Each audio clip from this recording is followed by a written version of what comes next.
23-year-old Shannon Lloyd, two unsolved murders, two cold case homicides, was found murdered in Garden Grove. Killer identified with the help of DNA technology that have been recently solved. Oldest cold case finally solved. Shannon Lloyd and Renee Cuevas, 1987. The oldest unsolved cold case in California has been resolved after more than 30 years of inquiry. Shannon Lloyd and Renee Cuevas, two adolescent females, were viciously attacked and killed in a small California hamlet in 1987. The Sacramento County Sheriff's Department has reported that a suspect has been identified and detained in the case after a decades-long investigation. Two unsolved murders, 3 decades old. A pair of cold cases are now closed. The killer identified with the help of DNA technology. The relatives of the victims, who have been struggling for justice for decades, have won a significant win thanks to the significant development in one of the country's oldest unsolved cold cases, the disappearance of Shannon Lloyd and Renee Cuevas. Shannon Lloyd and Renee Cuevas, two 15-year-old Washington High School students in Spokane, Washington, left for a mall that evening to buy gifts for their family and friends. The last time anyone would ever see them was then. When neither girl came home the next morning, the police were notified and a thorough search was launched. Shannon and Renee's family were in the dark about what happened to their daughters for more than 30 years. It appeared as though the case would never be resolved after going cold. Nonetheless, a breakthrough was made in 2018. Her brother says Shannon Lloyd was a tomboy who loved horses and had an adventurous soul.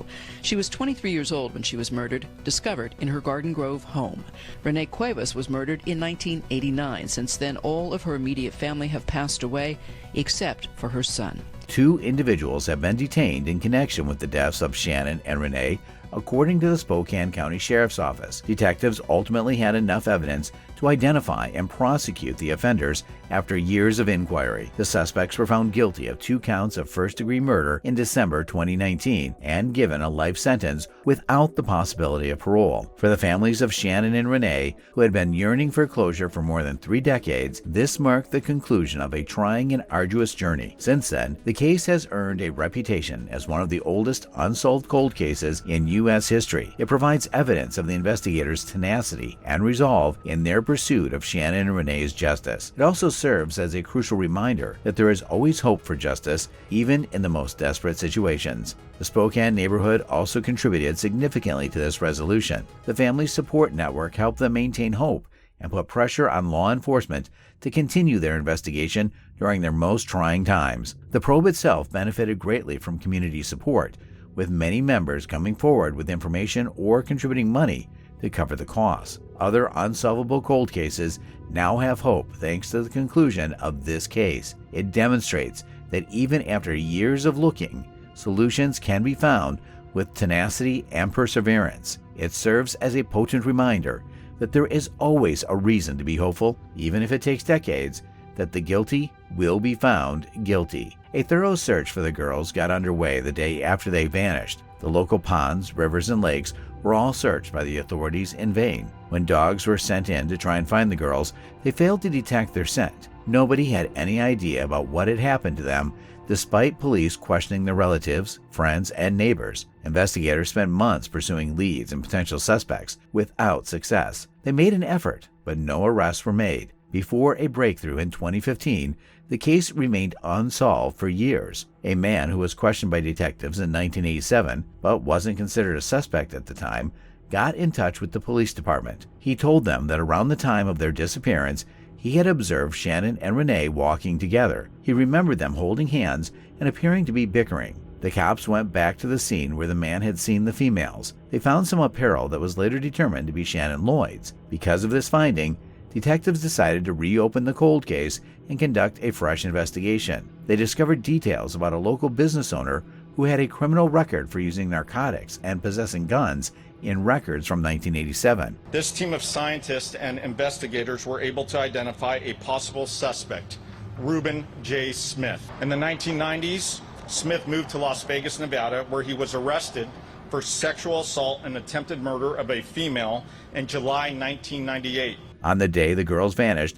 he was reported as having been in the neighborhood, and when police questioned him, he displayed suspicious behavior. Yet, a DNA sample retrieved from his home matched that of the clothing discovered at the scene. Despite his denials of any role in the children's disappearance, this evidence gave investigators a strong enough reason to to seek a search warrant for the man's home. Detectives discovered more belongings of Shannon and Renee throughout their investigation, including a pair of shoes and a notebook. DNA evidence from Smith's arrest and the male DNA profile found at the scenes of Lloyd and Cuevas homicides were a positive match.